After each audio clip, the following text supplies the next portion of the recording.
So hi everyone, this is Saurabh Thakur और आज एक और लेक्चर आपके लिए लेकर आ गया हूं। जैसा कि आपको सभी को पता है कि यूजीसी नेट में बहुत सारी यूनिट्स है जिसमें पोइट्री, ड्रामा, प्रोज, फिक्शन सब कुछ है।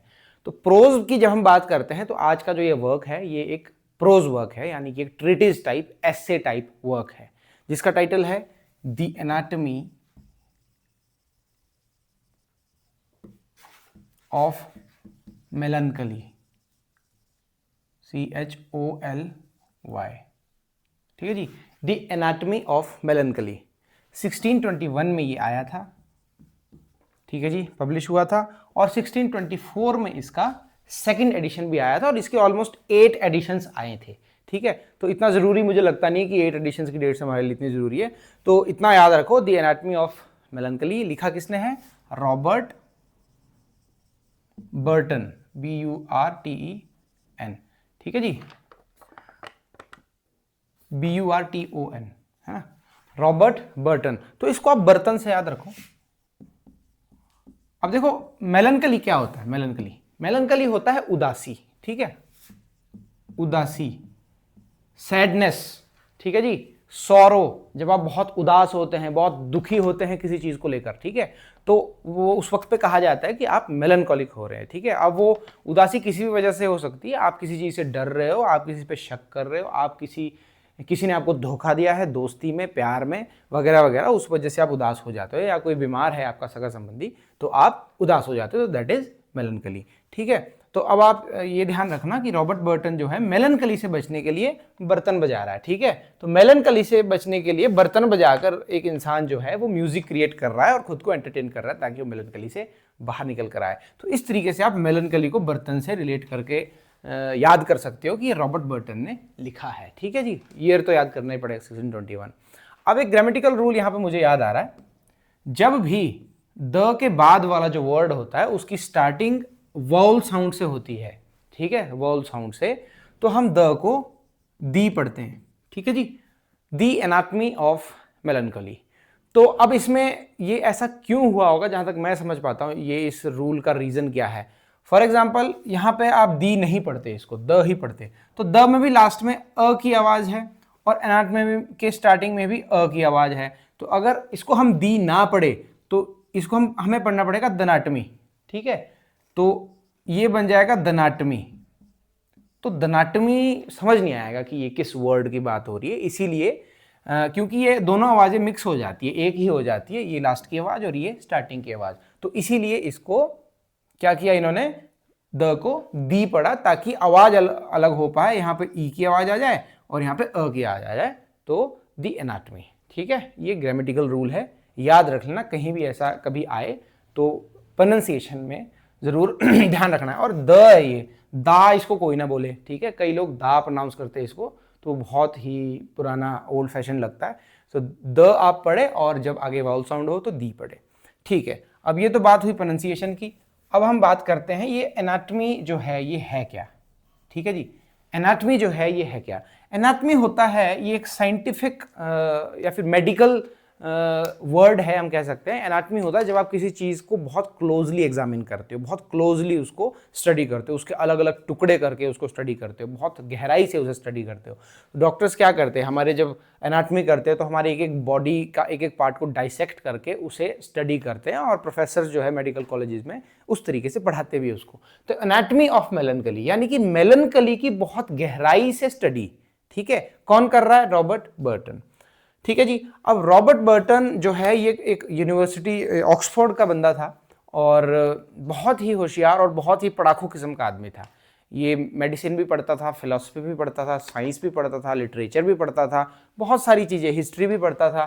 तो ये काफ़ी दुखी रहता था, काफ़ी उदास रहता था। ठीक है, तो इसने सोचा कि यार मैं बहुत उदास रहता हूं, तो चलो उदासी से निकलने के लिए क्यों ना उदासी पे ही कुछ लिखा जाए, क्यों ना उदासी को ही स्टडी किया जाए, क्यों ना मेलनकली को ही स्टडी किया जाए कि आखिर ये है क्या और ये कैसे पैदा होती है, क्या इसके सिम्टम्स होते हैं और क्या इसको ठीक करने के तरीके हैं। ठीक है, यही सारी चीजें इसने इस बुक में बताई है। तो इसका जॉनर जो है, आप इसे मेडिकल ट्रीटीज कह सकते हो, मेडिकल ट्रीटीज इसका जो जॉनर है। ठीक है, और आप ये तो ऑब्वियसली प्रोज वर्क तो ये है ही, तो प्रोज है। और इसको जो इसने लिखा है, इसने एक सूडोनेम यूज किया है, यानी कि पेन नेम यूज किया है, डेमोक्रिटस जूनियर। डेमोक्रिटस जूनियर का नाम यूज किया है रॉबर्ट बर्टन ने इस बुक को लिखने के लिए, ठीक है। और डेमोक्रिटस जूनियर जो था वो काफी पुराने समय का एक फिलोसोफर था, डेमोक्रिटस नाम का, ठीक है। तो उसने वहां से वो नाम लेकर डेमोक्रिटस जूनियर अपना नाम रखा इस बुक को लिखने के लिए। और इस बुक के बारे में इंपॉर्टेंट बात यह है कि इसमें सिर्फ लिटरेचर की या मेलनकली की ही बात नहीं हो रही है, इसमें हिस्ट्री की भी बात होगी, इसमें एस्ट्रोनॉमी की भी बात होगी। लेकिन मैं आपको वही चीज बताऊंगा आज जो हमारे लिए as a student of English literature important है, ठीक है। तो जॉन कीट्स का नाम आप सभी लोगों ने सुना होगा। तो जॉन कीट्स कहता है कि उसकी ये फेवरेट बुक है ना, जॉन कीट्स की फेवरेट बुक रही है द एनाटमी ऑफ मेलनकली। बहुत फेमस हुई थी ये बुक, बहुत बड़े बड़े राइटर्स ने इसको पढ़ा, मेलनकली को स्टडी किया, और इस बुक से इन्फ्लुएंस होकर बहुत सारे राइटर्स ने अपने वर्क्स लिखे, पोएम्स लिखी, ठीक है। और उनके नाम चलो मैं आपको बाद में बताऊंगा, थोड़ा सा एक आदमी के बारे में बता देता हूँ। लॉरेंस स्टर्न का आपने नाम सुना होगा, जिसने ट्रिस्टम शैंडी लिखा है। तो कहते हैं कि उसने काफी चीजें यहाँ इस बुक से कॉपी करके अपनी बुक में डाली है, प्लेजराइज किया है उसने एनाटमी ऑफ मेलनकली बुक को अपनी बुक ट्रिस्टम शैंडी लिखने के लिए, ठीक है। बाकी इसकी जो इंट्रोडक्शन है द एनाटमी ऑफ मेलनकली की, वो लगभग 200 पेजेस की है, और इस पूरी बुक में लगभग 5 लाख वर्ड्स है। तो सोचो, हमें तो कोई बोल दे कि 10 लाइन लिख लो किसी मुद्दे पे, हमसे वो नहीं लिखी जाएगी, और यहाँ लोगों ने 5 लाख वर्ड्स की एक बुक लिख ली। खैर, इससे भी बड़ी बड़ी बुक्स रही है इतिहास में, पर बहुत बड़ी बात है। और जो इंसान ऐसा कर रहा है तो सोचो उसको कितनी नॉलेज होगी, वो कितना पढ़ता होगा। तो 200 पेजेस की तो इसकी इंट्रोडक्शन ही है, जिसका नाम है Democritus the reader. Democritus the reader, ठीक है, ये मैंने यहां लिख दिया ताकि डेमोक्रिटस द्वारा ना लिखना पड़े। डेमोक्रिटस द रीडर इसकी इंट्रोडक्शन का टाइटल है, जो 200 पेजेस की है, 200 पेजेस। और उसमें इसने एक बात लिखी है जो मैंने आपको बताया, I write of melancholy by being busy to avoid melancholy. यानी कि मैं मेलनकली से बचने की कोशिश करते करते हुए मेलनकली के बारे में लिख रहा हूं, ठीक है। यानी कि ये खुद बड़ा उदास रहता था, परेशान रहता था, तो उस उदासी और परेशानी को दूर करने के लिए इसने उदासी पे ही लिखने का सोचा, लेकिन ये फेल हो गया उस उदासी को दूर करने में। इसने लिखा तो लिखा, लेकिन इसने ये माना कि बहुत मुश्किल है भाई उदासी को, मेलनकली को अपनी जिंदगी से भगाना। हम इंसान हैं, हर इंसान की जिंदगी में कोई ना कोई दुख होता है। कोई अमीर है तो उसको ये दुख है कि उसके बच्चे बेकार हो गए हैं, ठीक है। कोई गरीब है तो उसको ये दुख है मेरे पास पैसा नहीं है। कोई जॉब में है तो उसका दुख है कि मेरे पास आज़ादी नहीं है। कोई बिजनेसमैन है तो उसका दुख है कि मेरे पास टाइम नहीं है। तो ऐसी ऐसी चीज़ें हैं, हर इंसान मेलनकलिक होता ही है, ठीक है जी। अब इसमें इसने जो एक मुद्दा डिस्कस किया है वो है ह्यूमर्स का, ठीक है जी। अब पुराने समय में 2 लोग होते थे, हिपोक्रेट्स एंड गेलन। ये फिलोसफर्स थे एंशिएंट। इन लोगों ने एक थियरी दी, फ्लूइड्स की थियरी, ठीक है जी, जिसे फ्लूइड्स कहे या ह्यूमर्स की थियरी आप कहें। तो इनका मानना यह था कि ह्यूमन बॉडी में 4 फ्लूइड्स होते हैं। Number 1 blood, number 2 फ्लेगम, PHLEGM, number 3 yellow bile, BILE, number 4 black bile, ठीक है। तो इसने बोला हर इंसान की बॉडी में ये 4 फ्लूइड्स होते हैं, और ये 4 फ्लूइड्स रिस्पॉन्सिबल होते हैं हमारी पर्सनैलिटी को डिसाइड करने में, हमारे बिहेवियर को डिसाइड करने में, ठीक है। तो ब्लड जो होता है हमारी बॉडी में, उसका क्या काम है? वो इंसान को चीयरफुल रखता है, एक्टिव रखता है, मस्त रखता है आदमी को, ठीक है जी, जो ब्लड होता है। और जो फ्लेग्म होता है वो इंसान को कूल रखता है, काम रखता है, शांत रखता है और ये एक्टिव रखता है, ठीक है, समझ गए। और येलो बाइल जो है ये हमारे गुस्से का कारण होता है, अग्रेशन का कारण होता है, एंगर का कारण होता है हमारा येलो बाइल, ठीक है। और ब्लैक बाइल जो है वो होता है हमारे मेलनकली का कारण, मेलनकली, sorrow, fear, anxiety, depression, suspicion, जब आप किसी पे शक करते हो, आपको अपनी बीवी पे शक है कि ये पक्का किसी और से बात कर रही है, तो आप परेशान रहोगे, आपको डर लगेगा कहीं मुझे छोड़ के ना चली जाए। उस डर और परेशानी की वजह से आप मेलनकॉलिक फील करोगे, आप उदास हो जाओगे, परेशान हो जाओगे, किसी चीज से डर लग रहा है परेशान हो जाओगे, कोई दुख आ गया परेशान हो जाओगे। ठीक है, तो अब ये कहता है कि जब हमारी बॉडी में इसमें से कोई भी एक फ्लूइड एक्सेस हो जाता है, ज्यादा हो जाता है, तो वो हमें डोमिनेट करना शुरू कर देता है। ठीक है, तो इसी को इसने कहा है ह्यूमर्स की, जो हमारी बॉडी में कोई एक ह्यूमर ज्यादा बढ़ जाता है तो हमें डोमिनेट करने लग जाता है। अगर हमारी बॉडी में ब्लैक बाइल बढ़ जाएगा तो हम बहुत उदास रहना शुरू कर देंगे, डिप्रेशन में चले जाएंगे आज की टर्म में। और येलो बाइल अगर हमारी शरीर में बढ़ जाता है तो हमें गुस्सा बहुत आएगा। येलो जो है सूर्य यानी कि सन को सिंबलाइज करता है, सन का कलर है येलो, तो सन जो है हॉट होता है, एग्रेसिव होता है, जिनका सूर्य तेज होता है वो लोग गुस्सैल होते हैं। तो ये जो बाइल है, जब हमारी येलो बाइल हमारी बॉडी में बढ़ता है तो हम गुस्सैल हो जाते हैं। फ्लेग्म जब हमारी बॉडी में बढ़ जाता है तो वो इंसान जो है बहुत शांत स्वभाव का होता है। और ब्लड जिसकी बॉडी में बहुत बढ़ जाता है बहुत एक्टिव होता है, बहुत एनर्जेटिक होता है, बहुत चीयरफुल होता है, मस्त रहता है, प्लेजर्स, मजे करता है, जैसे कि मैं हूँ। ठीक है, पर मेरी बॉडी में तो मेरे को लगता है ब्लड है और येलो बाइल, ये दो चीज़ें ज़्यादा है, ये थोड़ा ही कम है मुझे ऐसा लगता है। खैर, आपकी बॉडी में क्या ज़्यादा है अब आप ये देख लेना। तो अब ये कहता है कि ब्लैक बाइल जो है वो कारण है हमारी मेलनकली का। ठीक है जी, अब ये जो ह्यूमर्स इसमें बताए हैं, इन्हीं को आगे जाके बेन जॉनसन यूज करेगा और वो बन जाएगी कॉमेडी ऑफ ह्यूमर्स। आपने सुना होगा comedy of humours. Ben Jonson dramatist था, जैकोबियन एज या एलिजाबेथन एज का आप कहें, बेन जॉनसन। तो उसका मानना ये था, सेम मानना था उसका भी, कि जब हमारी बॉडी में कोई एक ह्यूमर ज्यादा बढ़ जाता है तो वो जो कैरेक्टर होता है वो उस हिसाब से एक्ट करना शुरू कर देता है। किसी में ये ब्लैक बाइल ज्यादा है तो दुखी रहेगा, येलो बाइल है तो अग्रेसिव रहेगा। तो जब हमारी बॉडी में कोई एक चीज ज्यादा हो जाए तो डिसबैलेंस हो जाता है, हमारे इमोशंस डिसबैलेंस हो जाते हैं। उसकी वजह से जो कॉमेडी होती है उसको कॉमेडी ऑफ ह्यूमर्स कह दिया।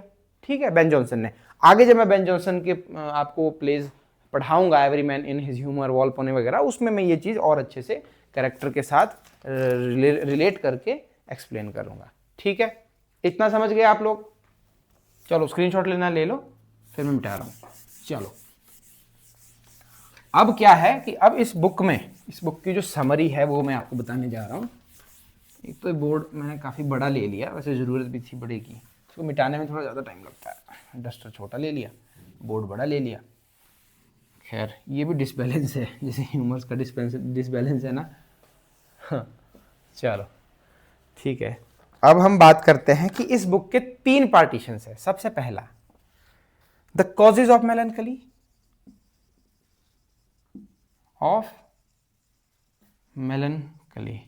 पहला पार्टीशन जो इसका पहला पार्ट है। दूसरे में यह बताएगा क्योर्स ऑफ मेलनकली। ठीक है, क्योर्स ऑफ मेलनकली पूरा टाइटल है, मैं लिख नहीं रहा हूं। क्योर्स यानी कि कैसे उसको ठीक किया जा सकता है। तीसरे में यह बताएगा लव एंड रिलीजियस मेलनकली। लव मेलनकली और रिलीजियस मेलनकली को यहां पे डिस्कस करेगा। इसमें क्योर्स डिस्कस करेगा, फर्स्ट वाले में कॉजेज बताएगा कि मेलनकली के क्या कॉजेज होते हैं, क्या कारण होते हैं। ठीक है, अब मैं अपना हथियार चेंज कर लेता हूं, मेरे पास दूसरा हथियार भी है, डिजिटल हथियार। ठीक है, तो अब मैं इससे आपको थोड़ा बहुत समझाऊंगा। तो अब ये कहता है, रॉबर्ट बर्टन इस बुक में कहता है कि जो ब्लैक बाइल होता है वो हमारे माइंड को डार्क कर देता है हमारे माइंड को। हमें sadness, fear, suspicion, anxiety, depression, ये सब फील होता है।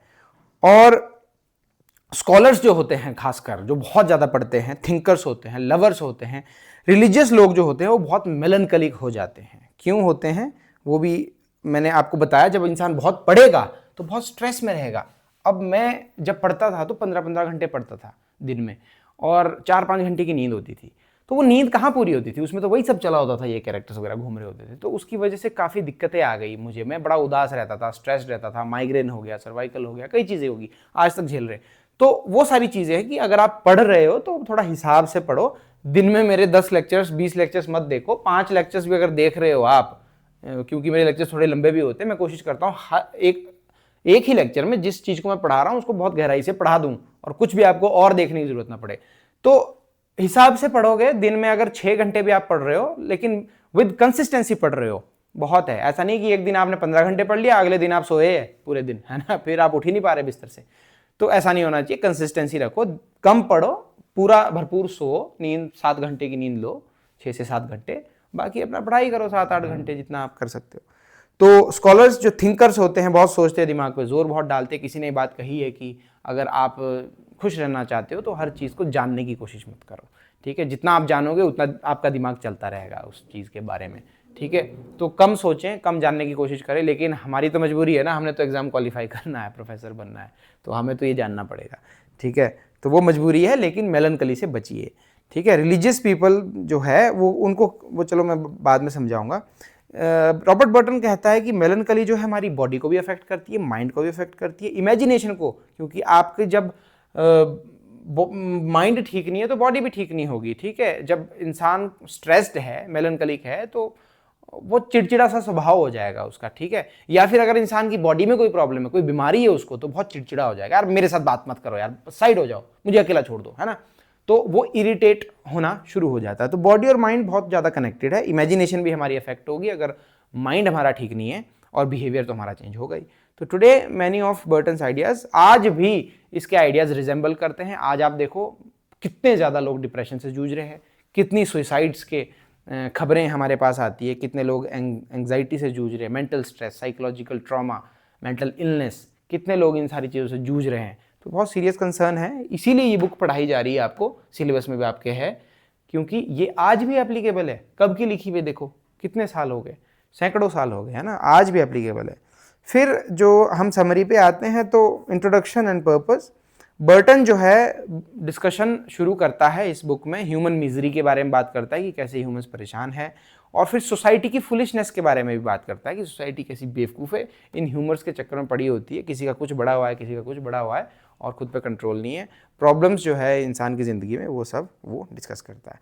फिर ये मेलनकली के कॉजेज डिस्कस करता है। ये बोलता है कि फिजिकल कॉज क्या है, बैड फूड, गंदा खाना आप खा रहे हो, चाउमीन, बर्गर, ये भटूरे, जो कुछ भी आप खा रहे हो, है ना। लैक ऑफ स्लीप, आप अच्छे से सो नहीं रहे हो, ठीक है। और ऐसा भी होता है बैड फूड की वजह से आपको अच्छे से नींद नहीं आती है, ठीक है। तो ये भी कॉज है। ये सारी चीज़ें इंटरकनेक्टेड है। इलनेस, अगर आप बीमार हो, फिजिकल कॉज, तो आप मेलनकलिक हो जाओगे। एक्सेसिव स्टडी आप कर रहे हो और एक्सरसाइज बहुत कम कर रहे हो। आजकल सब सोए रहते हैं, दिन भर पड़े रहते हैं बिस्तर पे, उनको हर चीज़ बिस्तर पे चाहिए। ऑर्डर किया जेप्टो, ब्लिंकिट, हाँ दरवाजे पे चीज़ आ गई, खाया पिया, वहीं सो गए खा के। पशुओं वाला काम हम कर रहे हैं, बाहर हम कष्ट नहीं कर पा रहे कि हम दुकान तक जाए, वहाँ से ले आएँ कुछ, इसी बहाने वॉक भी हो जाए, बाहर निकले तो हमारा मेंटल स्ट्रेस भी कम हो जाए।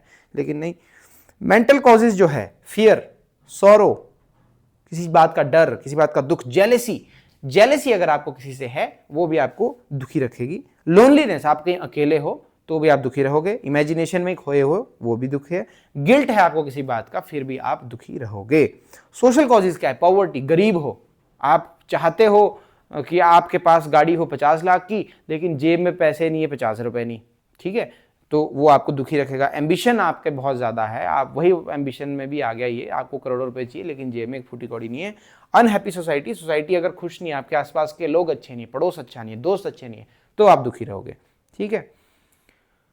फिर बताता है ये सिम्टम्स की, ये तो हो गए कारण जिस वजह से मेलनकली होती है, लेकिन उसके बाद सिम्टम्स क्या है इसके, जिससे आपको पता लग जाएगा कि आप मेलनकॉलिक हो रहे हो, आप डिप्रेशन में जा रहे हो। आप हर वक्त दुखी रहते हो, आप एंग्शियस रहते हो, स्लीपलेसनेस है, आपको नींद नहीं आ रही है, डर लगा रहता है हर वक्त, आइसोलेशन आप फील करते हो, अकेला फील करते हो, इमेजिनेशन आपकी बहुत गंदी गंदी इमेजिनेशन, आपके बुरे विचार मन में आते हैं, शांति की कमी आपको महसूस होती है माइंड में, सस्पिशन, आपको हर किसी इंसान पे शक हो रहा होता है कि ये ठीक नहीं, ये ठीक नहीं है, मेंटल कन्फ्यूजन आपको बहुत रहती है। तो ये सिम्टम्स है कि आपके शरीर में ब्लैक बाइल जो है वो बहुत बढ़ गया है, मेलनकॉलिक होते जा रहे हो। अच्छे से एक्सरसाइज करो, अच्छा खाना खाओ, फ्रूट्स खाओ, सैलेड खाओ, घूमो फिरो, ठीक है, फिजिकल एक्सरसाइज, वॉक करो सुबह शाम, ये सारी चीज़ें करो ताकि आप खुश रहो। और जब आप पढ़ते हो तो अपनी हेल्थ का ज़रूर ध्यान रखना, क्योंकि हम पढ़ाई के वक्त पे इतने पागल होते हैं कि हम अपनी हेल्थ को भूल जाते हैं, और बाद में जब हम कामयाब हो जाते हैं तो वो हेल्थ हमें जीने नहीं देती, बैड हेल्थ, ठीक है। तो सुबह शाम डेली एक्सरसाइज करो, दिन भर आप भले ही पढ़ो, कोई दिक्कत नहीं। फिर ये डिस्कस करता है लव मेलनकली को, हम थर्ड पार्ट में आ गए। लव मेलनकली, आप सभी को पता है प्यार में धोखे खाए हुए लोग बहुत है, और प्यार बहुत बुरी चीज भी है, अच्छी चीज भी है। प्रेम ही जीवन का सार है, लेकिन परेशानी भी यही देता है। मान लो आपके पार्टनर ने आपको चीट कर दिया, तो आपके लिए तो मरने जैसी स्थिति हो जाएगी। आप सोचोगे कहीं छलांग मार दो किसी नदी में, है ना। तो इस ब्लैक वाइल तो 7वें आसमान में पहुंच जाता है उस वक्त पे। और मान लो आप किसी को प्यार करते हो, मिल ही नहीं रहा है आपको, मान ही नहीं रहा है आपकी बात, है ना, तो आप तड़फते रहोगे, आप एंक्शियस होते जाओगे, ब्लैक वाइल उससे भी बढ़ेगा आपका। तो बर्टन कहता है कि लव जो है ब्यूटीफुल भी है लेकिन डेंजरस भी है। जो चीज जितनी खूबसूरत उतनी ही खतरनाक। प्यार मिल रहा है तो बहुत ही हसीन लगती है जिंदगी, नहीं मिल रहा है तो लगता है कि सब खत्म हो गया। तो अनकंट्रोल्ड लव जो है वो नहीं रखना आपने। लव ऐसा हो जो कंट्रोल में हो, इमोशंस आपके कंट्रोल में हो, तो वो प्रोड्यूस करता। अगर अनकंट्रोल्ड लव है तो आप पागलपन आपके अंदर आ जाएगा, ऑब्सेशन आपके अंदर बहुत है। नहीं, ये मेरी है, ये मेरी गर्लफ्रेंड है, मेरी वाइफ है, मेरी है तो मेरी है, जैसा मैं बोलूंगा वैसा सुन, क्योंकि तू मेरी है, I own you, I am your owner, ठीक है। ये सारी चीज नहीं होनी चाहिए। इमोशनल सफरिंग जो है इस वजह से होती है जब आपका प्यार बहुत ज्यादा आगे बढ़ जाता है। जेलिसी भी यहीं से स्टार्ट होती है और आप टॉक्सिक बन जाते हो, और फिर आपका पार्टनर आपको छोड़कर चला जाता है, और फिर आप मेलनकॉलिक बन के फिरे रहते हो, नशे शुरू करते हो, बर्बाद हो जाते हो, माँ बाप का भी नाम मिट्टी में मिला देते हो। अगला है रिलीजियस मेलनकॉली। जो लोग बहुत रिलीजियस होते हैं, भगवान को बहुत मानते हैं, उनका मानना होता है नहीं यार ये कहीं मेरे पाँव के नीचे चींटी न मर जाए। उसको डर है हर वक्त कि चींटी न मर जाए, पाप ना हो जाए, भगवान मेरे को कोई दंड ना दे दे, है ना, कहीं मैं कुछ गलत काम ना कर लूँ, मेरे साथ बुरा हो जाए, अरे भगवान की पूजा कर रहा हूँ मैं तो नहाया ही नहीं, ओहो अब भगवान मेरे को कहीं पाप ना लग जाए, मेरे को पाप ना लग जाता, वाता वाता। ऐसे जो लोग होते हैं ये भी बर्टन कहता है कि ये मेलनकॉलिक रहते हैं, ब्लैक बाइल बढ़ जाता है इनकी, क्योंकि उनको फियर है, फियर की वजह से एंग्जाइटी है, एंग्जाइटी की वजह से डिप्रेशन है, हर वक्त डरे हुए हैं, सस्पिशन है उनके अंदर, शक है कि इससे ऐसा ना हो जाए, इससे ऐसा ना हो जाए, अब ये अछूत है, कहीं मैं इसको छू लूंगा तो मेरे को कहीं पाप ना लग जाए। तो भगवान की पनिशमेंट से जो डरने वाले लोग हैं वो वही लोग होते हैं जो बहुत रिलीजियस होते हैं। और यहां पे रॉबर्ट बर्टन कहता है कि भाई इतना कट्टरपंथी मत रखो रिलीजन के प्रति। अच्छी बात है, भगवान को पूजो, धर्म को मानो, लेकिन इतना भी कट्टर आप मत बन जाओ। एक्सट्रीमिज्म नहीं है ठीक, थोड़ा मॉडरेट बन के रहें। फिर इसने कुछ इलाज बताए हैं, रेमेडीज, वो तो इलाज में भी आपको साथ साथ बता ही रहा हूं। म्यूजिक आप अच्छे से सुने, अच्छा म्यूजिक सुने, एक्सरसाइज करें, अच्छी कंपनी रखें, संगत अच्छी लोगों की रखें जो खुद भी खुश रहते हैं और दूसरों को भी खुश रखते हैं, अच्छे से सोएं, ट्रैवल करें, हेल्दी डाइट लें, हंसें। एक यूनिवर्सिटी में मैं गया था, वहां मैंने देखा लाफ्टर क्लब खोला है उन्होंने अलग ही, मैं हैरान हुआ देख के कि आज के समय में हमें हंसने की जरूरत पड़ रही है, हम हंस नहीं पा रहे, हम फोन में इतने घुसे हैं, लाइफ हमारी इतनी बिजी होगी कि हम हंस नहीं पा रहे। हंसने के लिए हमें अलग डिपार्टमेंट ज्वाइन करना पड़ रहा है, पूरा कोर्स डिजाइन किया हुआ है उन्होंने, लाफिंग सेशन होते हैं वहां, योगा भी आपने देखा होगा पार्क में, बुढ़े कई बार हा हा हा करते रहते सुबह सुबह। क्या जरूरत पड़ रही है? इसका मतलब है हमारी जीवन की जो असली खुशी है वो खत्म हो गई है। हम इतने व्यस्त हो गए हैं, इस मोह माया में इतने उलझ गए हैं कि हम खुश भी नहीं रह पा रहे। हंसने के लिए हमें स्पेशल सेशन करने पड़ रहे। तो ये हमारा बहुत बड़ा फेलियर है एज ए ह्यूमन। इस बात को सोचें और अच्छे से नॉर्मल पढ़ाई करें, ज़्यादा ना करें, पागल हो जाओगे। इंपॉर्टेंट थीम्स जो है इसमें है वो है ह्यूमन सफरिंग के बारे में बात करता है, ऑब्वियसली सफर कर रहा है ह्यूमन इसलिए मेलनकॉलिक हो रहा है। Connection of body and mind, body और माइंड का आपस में बहुत ज़्यादा कनेक्शन होता है। बॉडी अफेक्ट होगी तो माइंड अफेक्ट होगा, माइंड अफेक्ट होगा तो बॉडी अफेक्ट होगी। रेनेसां ह्यूमनिज्म मैंने आपको बताया था, जिसमें वो ह्यूमनिज्म की ओर जाते हैं कि ह्यूमंस को अपने एफर्ट्स करने चाहिए, अपने टैलेंट्स यूज करने चाहिए और अपने एक्सपीरियंस से चीज़ों को सीखना चाहिए और अच्छे से अच्छी अच्छी किताबें पढ़नी चाहिए, ठीक है। नॉलेज एंड स्कॉलरशिप की इसमें बात है, मेडिसिन, रिलीजन, फिलोसफी और लिटरेचर की इसमें बात हुई है, इन 4 चीज़ों की, ठीक है। सटायर है सोसाइटी पे, क्रिटिसाइज करता है इंसान के लालच को, ये फुलिशनेस को, करप्शन को और हर चीज़ की एक्सेस को, कोई भी चीज़ ज़्यादा है। बुक का स्टाइल बड़ा, चलो ठीक है, इतना कुछ खास नहीं है, पब्लिकेशन का मैंने आपको बता दिया, ठीक है। अब मैं आप प्रोज ट्रीटीज आप कह सकते हो इसे, ठीक है। अब मैं आपको बताता हूँ कुछ बड़े बड़े लोगों के नाम जो इससे रिलेटेड है, इस बुक से। हाँ जी, तो एस टी कॉलरिज का नाम आपने सबने सुना है, रोमांटिक पोएट, साथ में Wordsworth, Robert Southey, Herman Melville American. इन सारे लोगों ने कहा कि हमारे पास ये एनाटॉमी ऑफ जो मेलनकली बुक है ये है और हम इसे पढ़ते हैं, बहुत पसंद करते हैं, we are the owner of this book.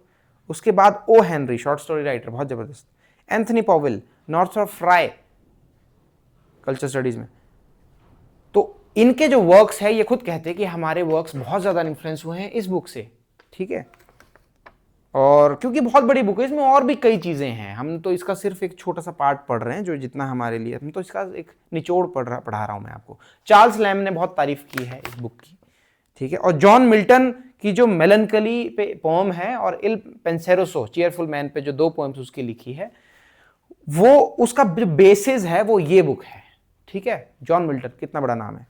Samuel Johnson का आपने नाम सुना होगा, उसने इस बुक के बारे में कहा है that it is a very valuable work and there is a great power in what Burton says. ये बात सैमुअल जॉनसन ने बोली है कि जो भी बर्टन कहता है उसमें बहुत पावर है, ठीक है।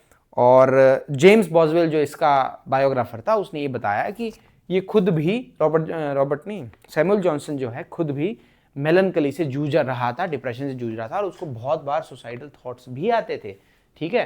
तो ये है बात। ऐसे ऐसे बहुत बड़े बड़े नाम है इसमें जिन लोगों ने